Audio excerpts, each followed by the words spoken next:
Hello, in this session, we're going to talk about convolutional neural networks. These are what we're going to talk about today.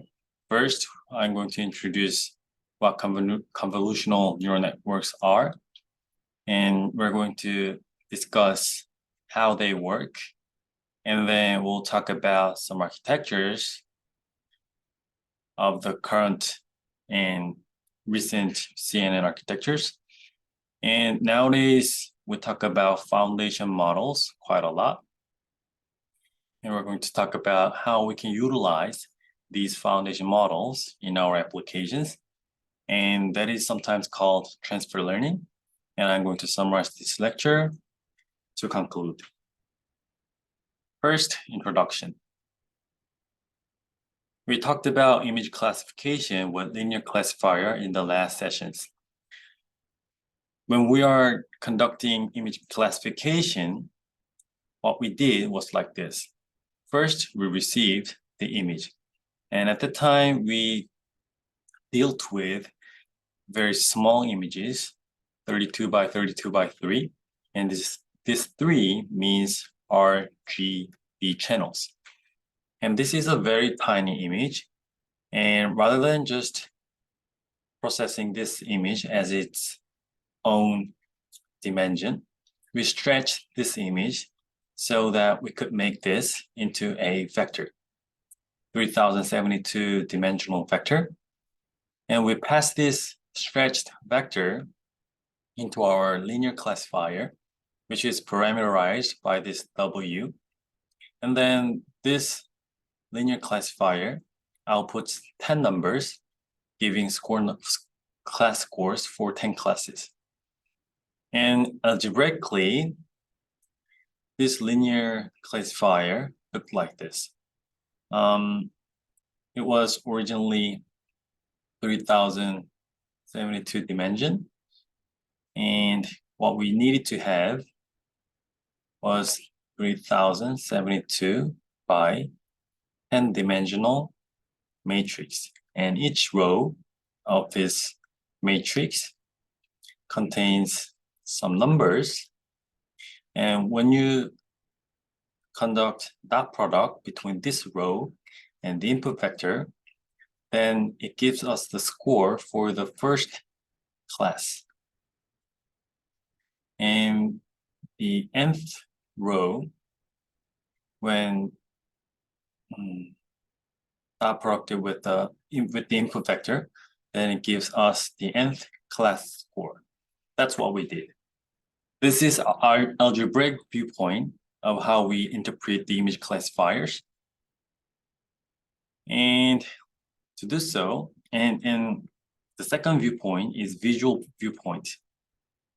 We stretch the input image into a vector, and we can do the reverse operation. And we can do the same for these matrices. And when we perform reverse operation for this row, then it gives us one template class. And this image can be reverted back to 32 by 32 by 3 image. And when we visualize this data, then it becomes a template. And when we visualize all of the classes, all of the rows, it goes like this. That was the visual viewpoint of the image classification with linear classifier. And the third viewpoint is geometric viewpoint. This is 30,072 dimensional space. And each row corresponds to this hyperplane. And this hyperplane divides this 3072 dimensional space so that data located in this area correspond to airplane class, and data located in this area correspond to car class. That's how we interpret the linear classifier for image classification. And one thing to note here is this image classification contains some drawbacks. For example, it can only learn one type of template. However, planes might have different shapes or different colors. However, this linear classifier can only learn one template. That is one drawback. And the second drawback is it requires a lot of parameters. For example, we have 32 by 32 by 3 sized images. However, to classify this small data, we need to have 32 by 32 by 3 times 10 parameters to construct this linear classifier for this image. However, when we deal with like 1024 by 1024 by 3 sized image, we need this number multiplied by 10 or 100 parameters to classify 100 classes. Because in this real world, we have more than 10 classes, and 100 might not be enough, like 1000. Then as we increase the number of classes, so does the number of parameters. That's the second drawback. And we're going to talk about how we can tackle these drawbacks in the following slides. Anyway, this was how we constructed the linear classifier for image classification. And after that, we came up with some ideas how to evaluate our model. We formulated our score function using our linear classifier. That was how we calculate our score. And to evaluate how well our model is doing at the moment, we formulated the loss function. Loss function quantitatively measures the goodness of the current values of our parameters.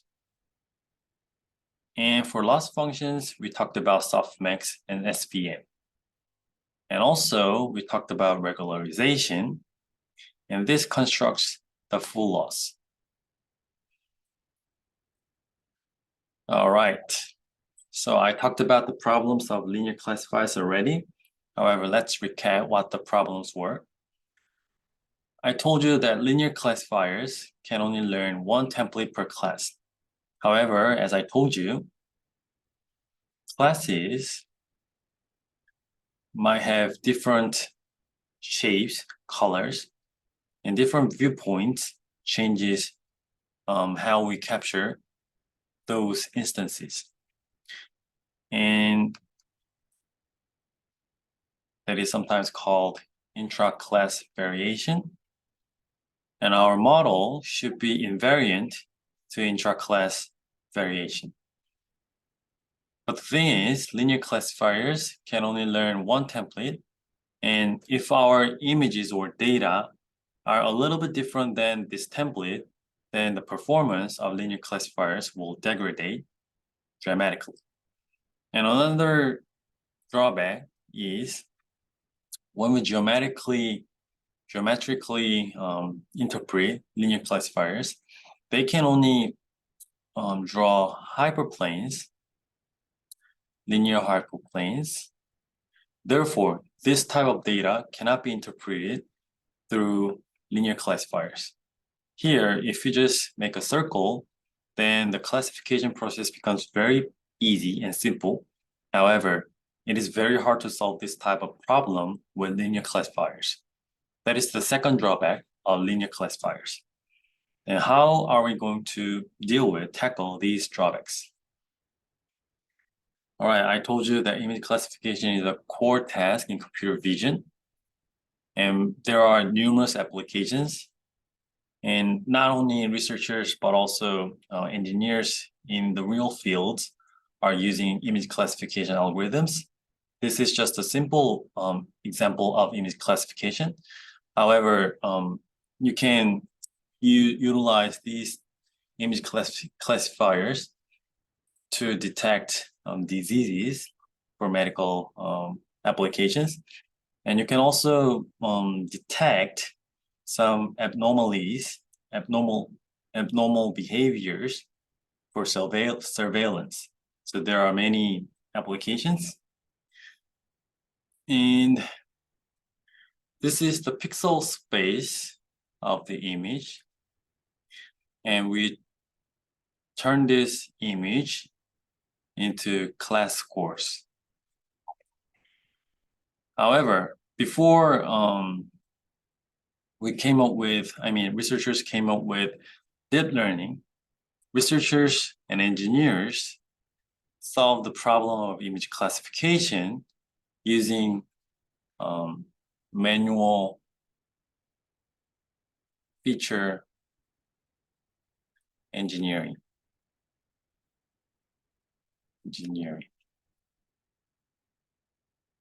That means from this input image, researchers somehow extracted some features, and using these features, they calculated class scores.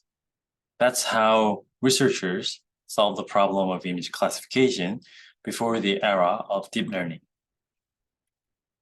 And how do you calculate those features? This is one example of calculating features. For each pixel, we measure or interpret or analyze the color. And we make a histogram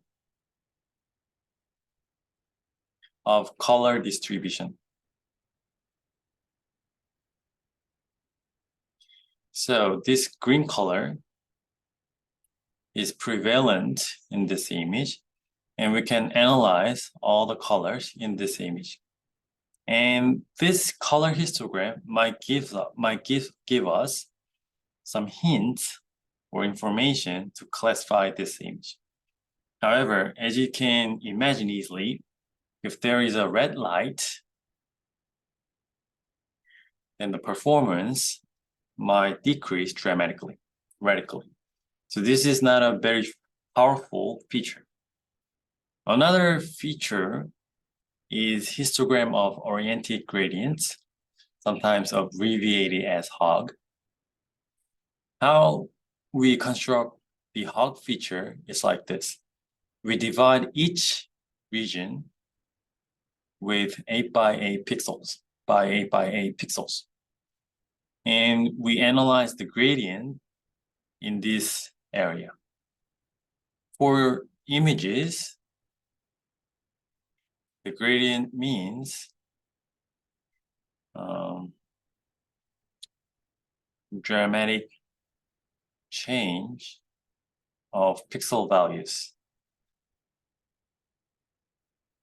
You can also imagine image gradients as approximation or digitization. Sorry for poor handwriting. Digitization of derivative. Anyway, here, as you can see, the images changes sharply across this line, and this becomes the gradient. And as you can see this, and check this line here, then there is a horizontal line here. That becomes the gradient in this area. And when you see this area and this area here, it shows us, it displays a diagonal changes. And you can see that here we have diagonal gradient. Anyway, we divide image into 8 by 8 pixel regions, and in each region, we measure the gradient. And this is the visualization of the gradients. So, for example, 320 by 240 image gets divided into 40 by 30 bins, or 40 by 30 regions. And each beam, there are 9 numbers. So feature vector becomes 30 by 9 by 40. And there are 10,800 numbers. So in this way, researchers designed their own features. And using those features, we somehow extracted some information from the image and performed image classification. And another example of feature extraction is bag of words. And researchers are still using this technique. Nowadays, we don't use Hog feature that much, but this one is still quite popular. This is how we construct bag of words. Actually, it is bag of visual words. We build a code book. What it means is we extract random patches from our database, DB, and we construct DB. And we cluster patches to form codebook or visual words for each class. And we encode images using these patches. So for example, this image contains the first patch, quite a lot, and the second patch, not that much, like this. And each class might have similar code distribution. This is similar to like color histogram. However, it only uses simple feature that is color. However, this one uses visual words to construct this histogram. And it is quite powerful. And even recent researchers still use bag of words technique. So from this image, we somehow extract features, and we combine these features to perform or extract some good information. One thing I want to talk a little more is this technique came out in 2005. And, this one, Hog, came out 1999 and 2005. However, they were very popular until 2012. This is the year when deep learning-based image classification came out. So, I don't remember exactly, but the study of computer vision started around 1960s, and up to 2020 at 12, this type of handcrafted features were prevailing. Okay, because at the time we didn't have much data, and researchers didn't have much data, and the computation power was not that powerful. So researchers needed to design their own features rather than learning those features from data. Okay, so before deep learning, this is conventional method. From the input image, we extract a feature somehow, and we combine these features and came up with 10 scores. However, for deep learning, we just construct a deep network. This is like data flow. And then it gives us 10 numbers. And from data, it learns the best combination of parameters.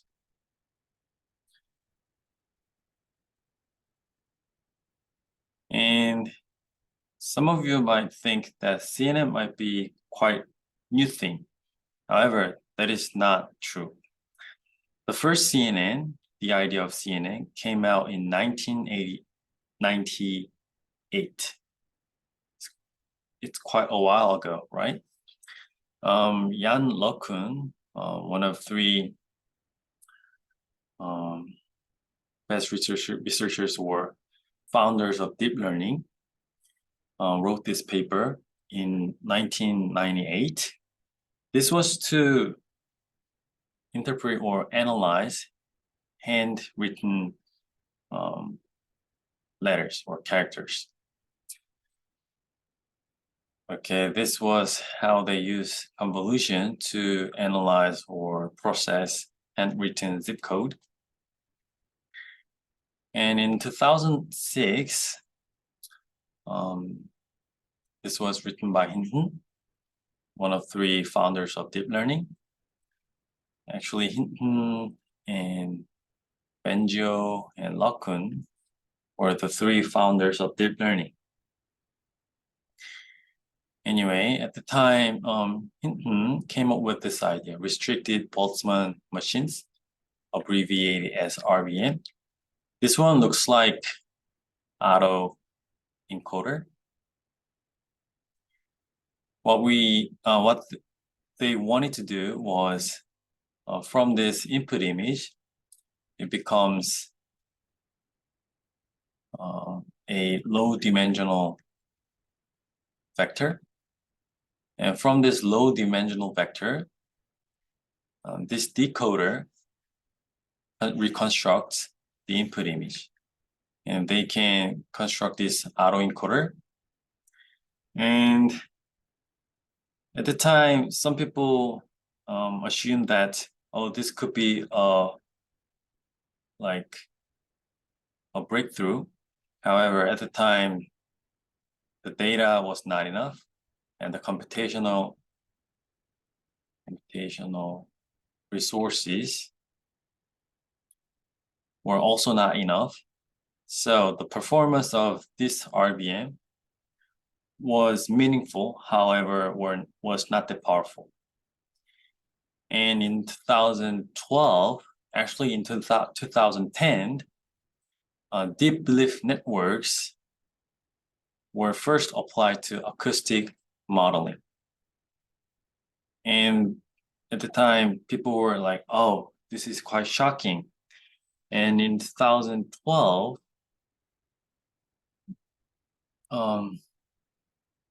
this deep network came out, and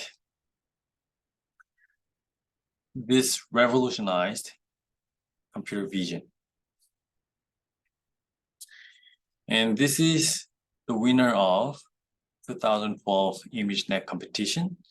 At the time, ImageNet was regarded as the goal of computer vision. However, AlexNet made a quantum jump of the performance, and that's how deep learning became so popular and the standard approach for computer vision and other signal processing. And nowadays, as you can imagine, ConvNets are everywhere. In the early era, people applied CNNs for classification. Like for this image, we want to classify, oh, this one contains mite. And for this image, it contains jaguar or cheetah and motor scooter like this. This is very simple image classification task. And another task is called image retrieval. For the given image or given text, this retrieval algorithm collects similar or images correspond to this text. And you can imagine Google image search. This is what image retrieval is doing. And there is also detection task. The difference between image classification and detection is in image classification, the input contains only a single instance. However, image detection or object detection, the input contains more than one entity. So you need to detect all those entities, objects, and the location. And there is another task called image segmentation. And you can see many self-driving cars, and they also use CNNs quite a lot to interpret the surrounding environments. And NVIDIA, thanks to NVIDIA's GPUs, deep learning research was possible. And nowadays, researchers are using CNNs to interpret videos like this. We are not only interpreting or processing images, but also videos. And we can also interpret what components are doing by interpreting the middle points like this. And you can also analyze the poses of human in this image. And we can also use CNNs to develop some agents, game agents. This is actually for reinforcement learning.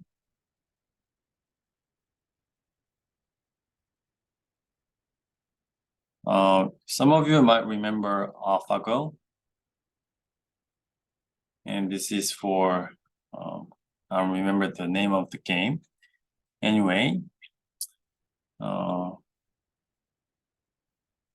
this RL agent needs to interpret the surrounding world, and it does so using CNNs. And nowadays, researchers are using CNNs for other applications, like for medical purposes or astrobiology, and for self-driving cars like this. And you can also use CNNs for whale recognition and to interpret satellite images like this. And nowadays, people are using CNNs for multi-model tasks. For a given image, it wants to create text caption like this. And to do so, CNNs need to understand both the image as well as the text, natural language processing. And you can also apply CNNs for transfer the style. This is called style transfer. That means you can utilize CNNs for art or create new images. All right, that was the introduction of CNNs. And from now on, let's talk about what convolutional neural networks are actually. Before we do that, let's first recap what fully connected layers were. What we did was we stretched this input image into a 3072 dimensional vector like this. And I told you that for each class, we need to have this dimensional vector.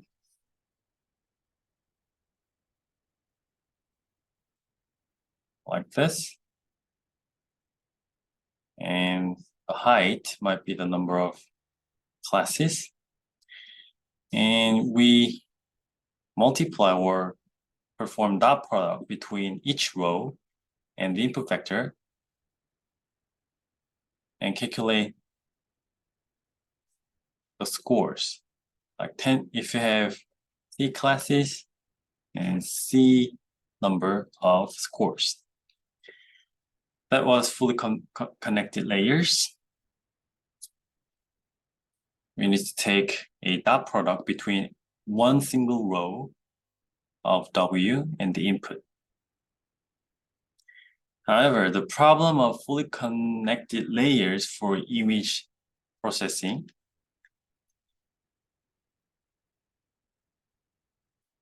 is like this.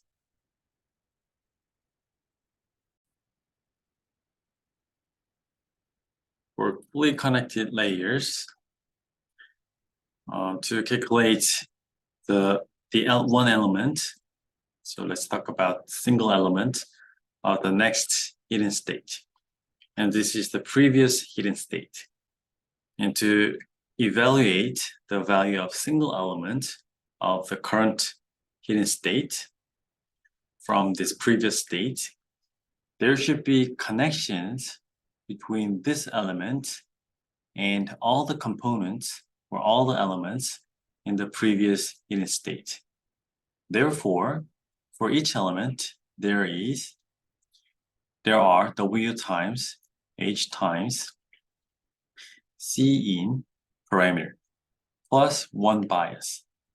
And because we have Wi and Hi and Ci components in the current hidden state, we need to have, this is for single element, and we need to have Wi times Hi times Ci times parameters.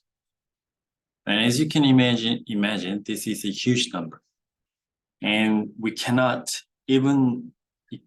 process this large amount of parameters even with current GPUs. This is too much. And to solve this problem, convolutional neural networks came out. The idea is quite simple. Rather than connecting all the components of the previous hidden state with a single element here, the convolution only looks at just local or a subset of elements. And this position is same as this position. And to calculate this value, convolution looks at the surrounding pixels rather than all pixels. And another idea is to calculate this element, it uses the same connections or same weights to calculate this value.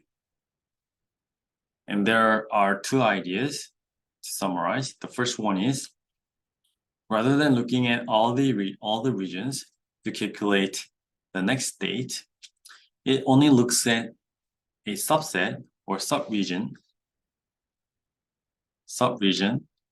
of the previous hidden state. That is the first idea. And the second idea is when calculating the values of the next or current hidden state from the previous hidden states, we are going to share these weights. By doing so, we can dramatically reduce the number of parameters. All right, so to calculate this pixel, we look at this area. And to calculate this pixel, we look at the next 9 pixels, like this. And for this, these 9 pixels, as follows.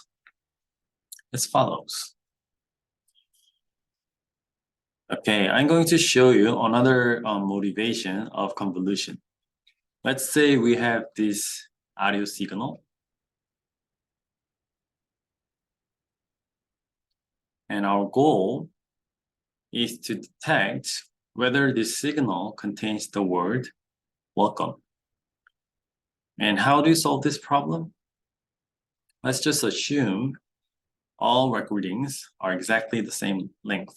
Otherwise, we're not going to be able to solve this problem with multi-layer perceptron. Okay, the trivial solution might be for each signal, let's divide this signal into 10 microsecond regions. And let's say this signal is 3-second length. And it might have 300 pins or elements.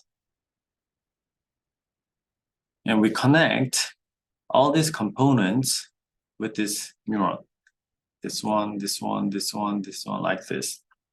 And to calculate the values of the second hidden layer, we connect all the nodes like this, as we did before.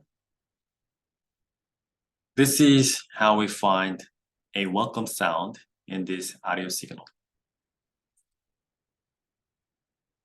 And as you can easily see, this is not that effective and efficient.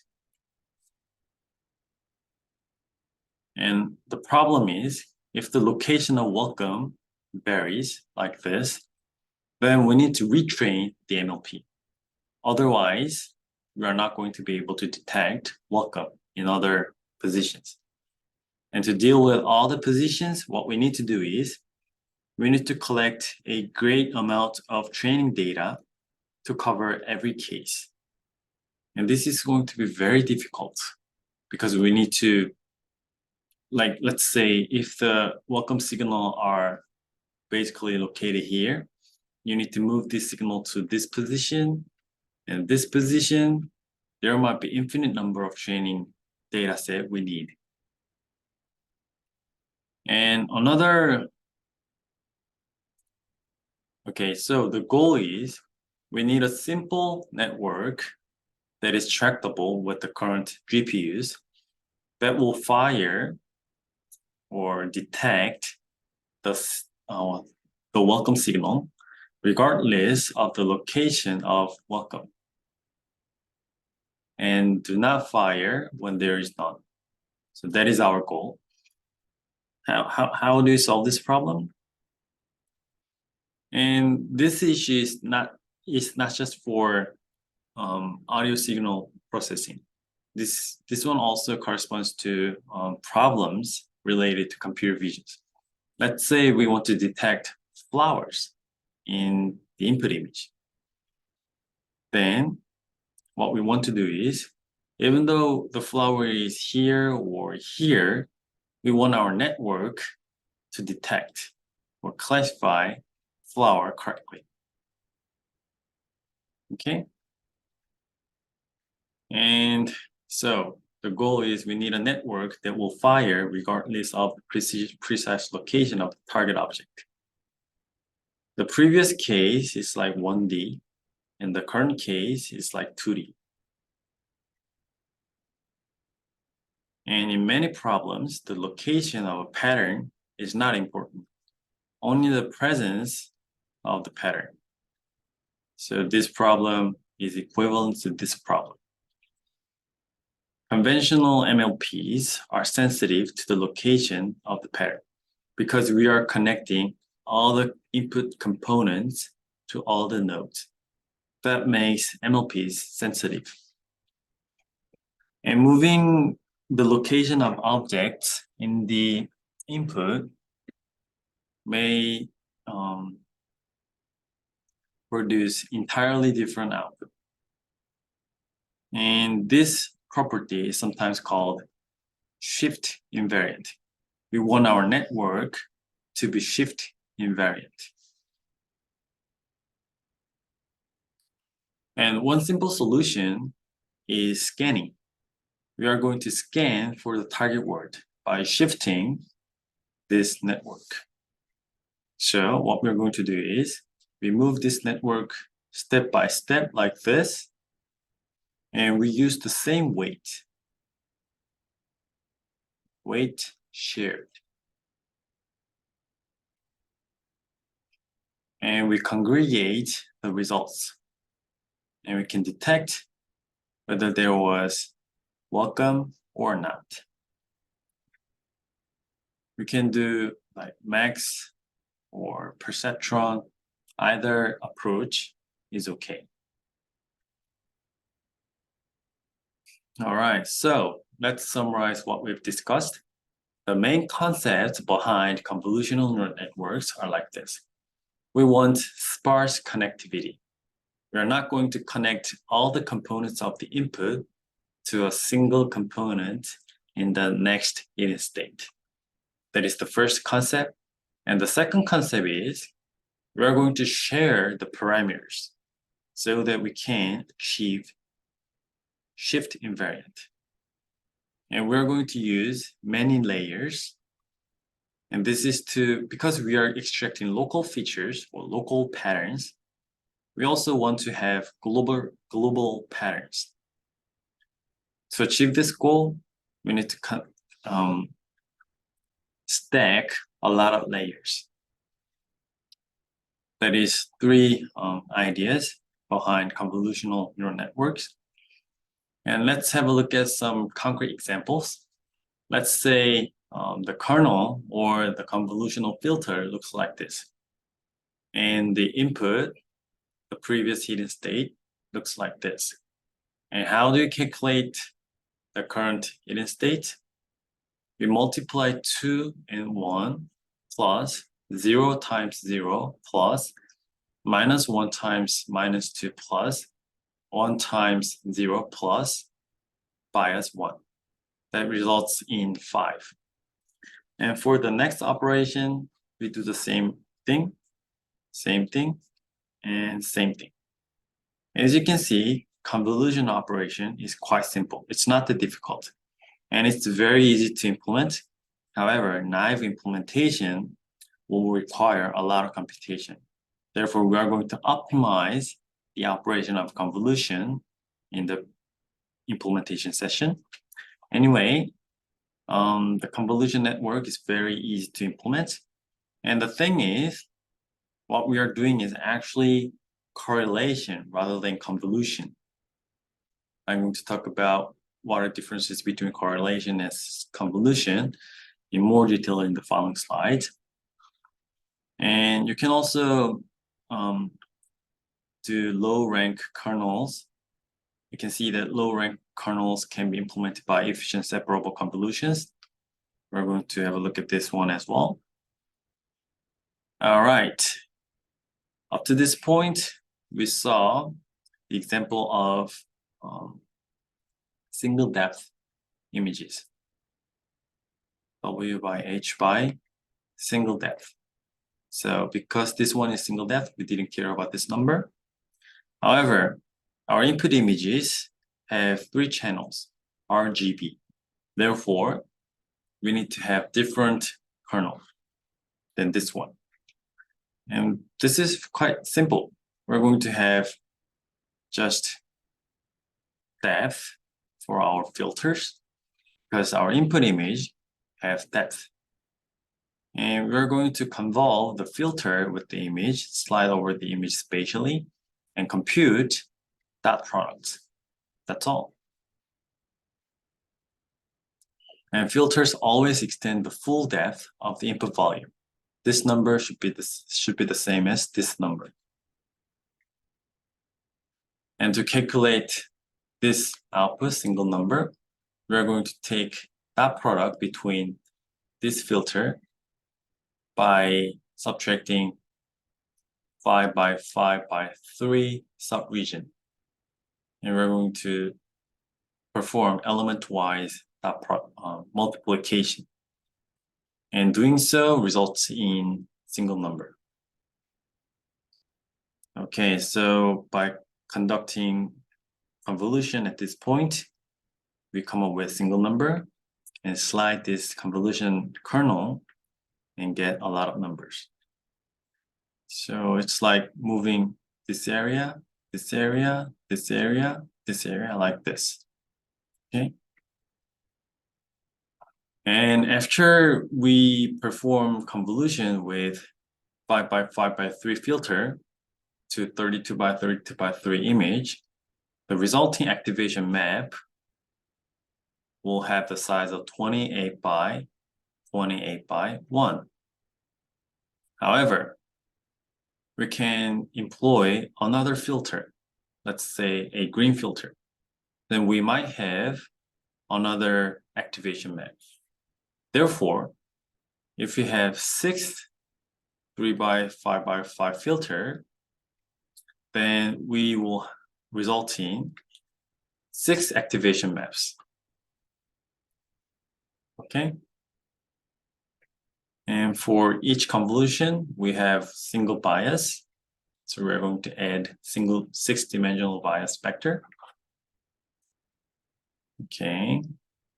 So we have 28 by 28 grid, and each point is a 6-dimensional vector. And we can also process images with batch.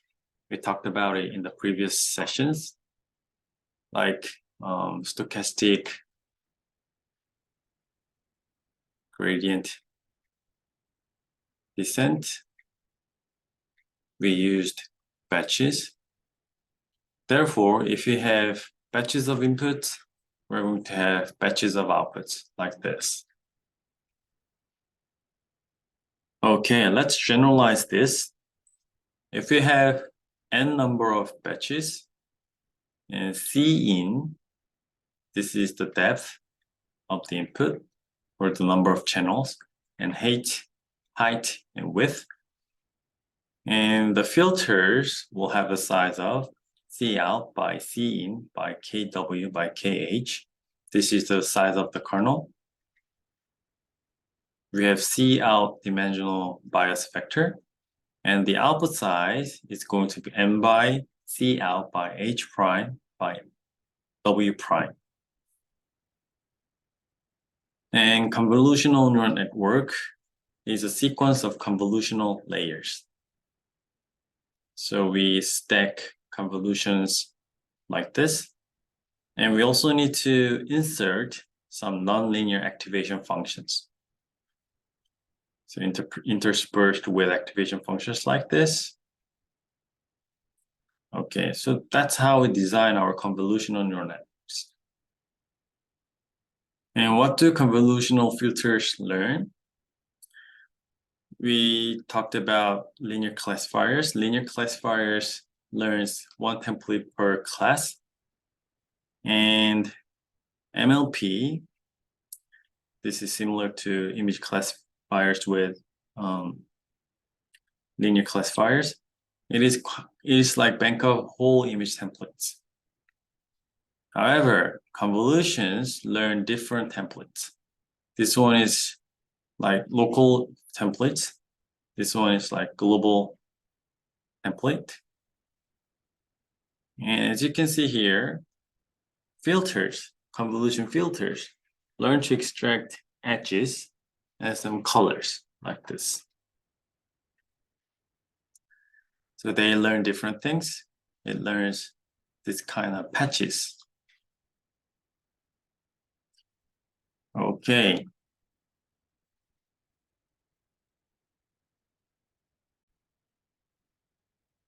Let's have a closer look at spatial dimensions of convolutions. We saw that 32 by 32 by 3 image becomes 28 by 28 with 5 by 5 by 3 filter. Let's have a look at a simpler example. Let's say we have 7 by 7 input spatially, and assume we have 3 by 3 filter like this. Then we're going to move this filter to this position, like this position, like this, 1 pixel by 1 pixel. This. Then we have 5 by 5 output. This is quite easy to understand. And another thing we need to think about is which step or stride size we're going to take. What does it mean by stride? In the previous example, we moved this pixel by 1 pixel in one direction. So this one goes to this position. However, by taking stride 2, it means it moves 2 pixels at a time. So at the next position, it goes this position, like this. And in this case, the resulting activation map becomes 3 by 3, like this. And what about stride 3? The thing is, it doesn't fit. We cannot apply 3 by 3 filter on 7 by 7 input.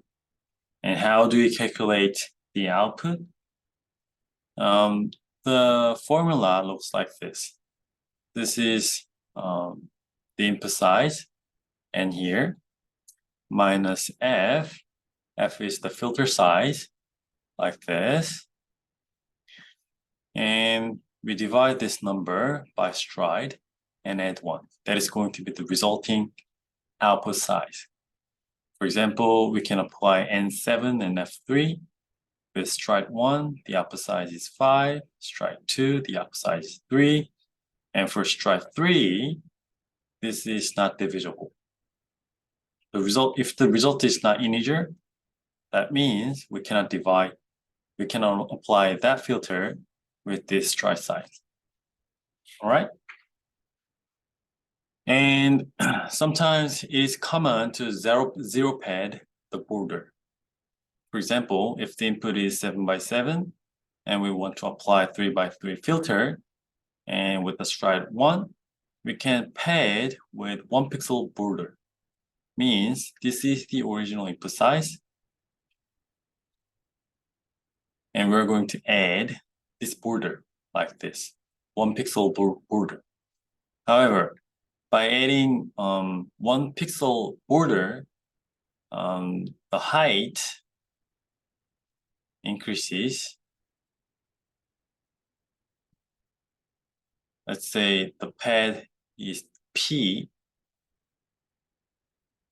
By doing pad P, the input width increases 2 times pad, and the height increases 2 times pad, because we are adding both left and right side and top and bottom sides. Therefore, the formula looks like this: n plus 2p. This is the new dimension, minus f divided by stride plus 1. This is the formula. Okay, this is another view of the formula. And by adding this zero border, filters might know that, oh, because zeros are around here, this region is top left region, and this region is top right region, bottom left and bottom right regions. So by adding border, zero border, convolution will understand which position this region is, okay? And in general, common to convolution layers with stride 1, filter of size f by f, and zero padding with f minus 1 divided by 2. And using this padding scheme, it will preserve the size spatially.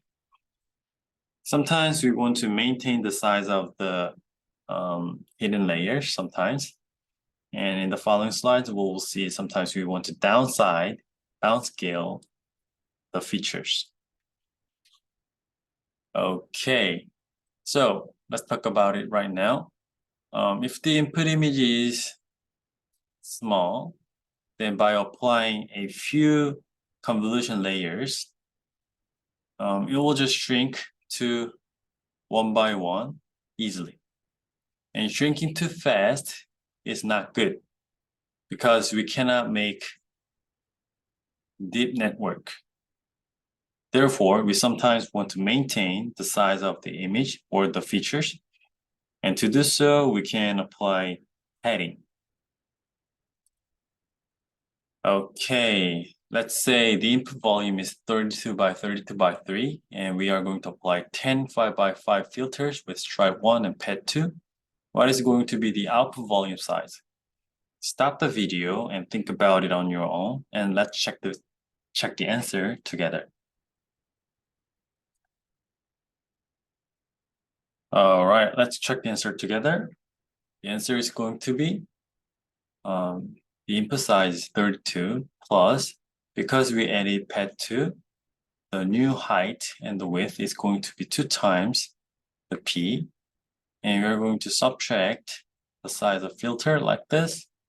And because we have the stride is 1, we're going to divide this number by 1 and add 1. That is going to be 32.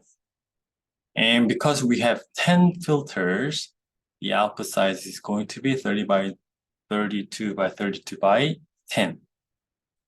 Okay, this is the output volume size. And the next question is, what is the number of parameters in this layer? Think about this problem on your own by stopping the video, and let's check the answer together.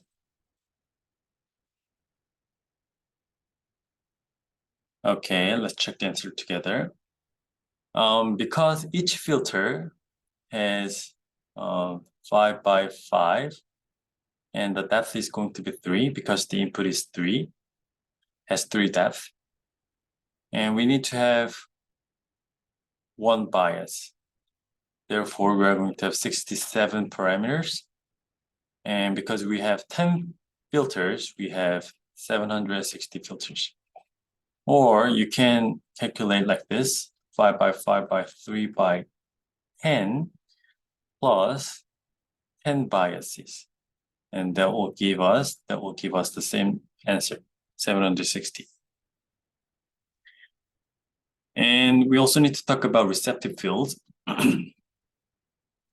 For convolution with kernel size k, each element in the output depends on k by k receptive field. This is like this pixel or this output depends on k by k inputs. In other words, this single number contains the information of k by k input. That is the receptive field.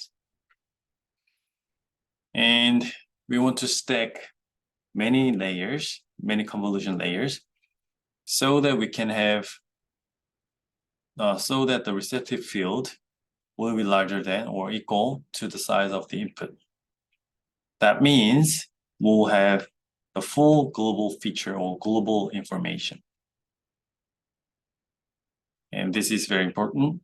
Each successive convolution adds k-1 to the receptive field size. With L layers, the receptive field size is going to be 1 plus L times k-1. And you need to be careful with receptive field in the input and receptive field in previous layer. Because let's say the output is here, the receptive fields might be the whole area of the input. However, for the previous size, it will be only the kernel size. Okay, for large images, we need many layers for each output to see the whole image. And in this case, we are going to downsample because we might need too many layers to make the receptive field large enough to see the whole or global features. All right, so this is another view. This pixel depends on these 9 pixels, and each pixel in H1 layer depends on this pixel. And the next pixel here shares some receptive field with the previous pixel, like this. Therefore, this single pixel depends on 5 by 5 region here. That is going to be the receptive field of this layer. Okay, and sometimes we want to downsample the features so that the receptive field increases. And let's say we have 7 by 7 input and assume we have 3 by 3 filter with stripe 2, then the output shrinks rapidly. Okay, this is the summary. You need to remember these 2 formula and this one. The output size is going to be W minus F plus 2P divided by stripe plus 1. And the number of parameters is going to be F squared times C times K, and K biases. And common settings is, for kernel sizes, we use powers of 2, like this, and this setting. And 1 by 1 convolution makes perfect sense. When do we use 1 by 1 convolution? For example, if the depth is too deep, you sometimes want to reduce the depth. To do so, by doing so, we can reduce the number of parameters. And let's say we have 32 1 by 1 convolution, then the resulting channel will be 32. And each filter has size of 1 by 1 by 64 because the input depth is 64. Okay, like this. So this is a chip operation to reduce the number of channels. Now we are going to talk about PyTorch in the later of this course. Anyway, PyTorch receives the number of input channels, the number of output channels, kernel size, strides, and padding as parameters to initialize this convolution operation. And for dilation, grooves, and bias, but we also talked about bias, right? For the dilation and grooves, please refer to this documentation. Okay, we can also view this convolution layer as brain or neuron. We can just think of it as local connective neurons, not just global or fully connected layers. And our brains are like this, so it's mimicking the mechanism of our brain neurons. And also, with 5 filters, convolution layer consists of neurons arranged in a 3-grid, meaning that 5 different neurons are looking at the same region in the input volume. So these 5 neurons are looking at the same region here. This is the view of convolution layer as neuron. However, in the fully connected layer, each neuron looks at the full input volume. However, in contrast, convolution layer looks at this local region with the number of output channels. So only 5 neurons are looking at this same region. However, fully connected layers, each neuron looks at the full input volume. And this is costly and not efficient. And another mechanism to reduce the dimension is pooling layer. It makes the representation smaller and more manageable. If our input image is too big, then we need to reduce the size. And pooling layer operates over each activation map independently. Basically, we're doing downsampling. And CNNs should be translation, rotation, scale invariant.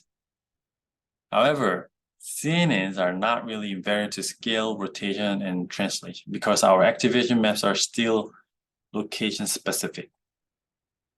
And to remove this specificity to location and translation scale, what we are going to do is pooling.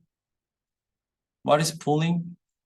For this region, we are extracting only the max number or extract the mean number.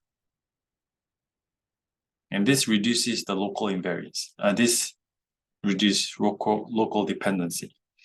However, the downside is information is lost.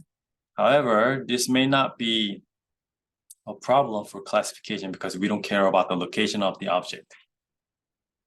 And applications where relative position is important, like face recognition, this might not be a good idea.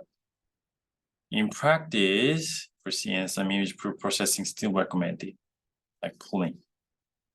For pooling, we generally use the stride size as the same as the kernel size. Okay. And another thing is they don't have any learnable parameters. We can just perform these pooling operations without learning any parameters or adding additional parameters. We saw this max pooling. We only extract the max value. No learnable parameters, introduces spatial invariances. Okay, this is another summary for pooling. These formulas are the same. And however, we don't have any parameters to learn for pooling. And I told you that correlation and convolution are different two things. And in deep learning jargon, convolution is actually cross-correlation. However, we don't care about the difference between correlation and convolution. And what are the differences between convolution and correlation? Let's say a correlation looks like this. We're just performing the top element-wise multiplication and move this kernel and do another element-wise multiplication. So let's say our kernel looks like this. 1, 2, 3, 4, 5, 6, 7, 8, 9. And what we do is we multiply this number with this number, and this number with this number, and this number with this number. However, for convolution, what we do is, let's say we have the same kernel like this. 1, 2, 3, 4, 5, 6, 7, 8, 9. We multiply this number with this number with this number. We are flipping the kernel both vertically and horizontally. And the resulting parameters might be the same, and they are quite equivalent in the case of deep learning or CNNs. Therefore, we don't care about the difference between cross-correlation and convolution. However, for signal processing, convolution has this nice associative property. Therefore, signal processing basically uses convolution rather than correlation. That is the major difference. However, we don't do this kind of signal processing in the case of image processing with convolution neural networks. Therefore, we don't care about convolution or cross-correlation. Anything is okay. And another point is, how do we perform backpropagation? We actually talked about this in the previous backpropagation session. Let's say W1 is related to X1 and X2 in the forward path. Then what we do is to calculate the loss, the derivative, partial derivative of loss in respect of W1. We calculate the gradient from the upper path and the lower path and add all these numbers. That's all. So we are just follow all the path that W1 is related to, and calculate derivative in each path and add all these numbers. That's how we calculate the derivative. Therefore, in this region and in this region, we use the same weight shared kernel to calculate convolution. We calculate loss at those positions and add all these numbers. And this average operation is optional because our learning rate will also modulate this value. So it's up to you. If you want to put this number, it's okay. However, if you don't put this number, that's also okay. And fully connected layers generally comes at the end of convolution neural networks and gathers all the information. And after fully connected layer, the recessive field becomes the full image size. All right, that's the end of this video. And let's implement CNNs actually in the following video.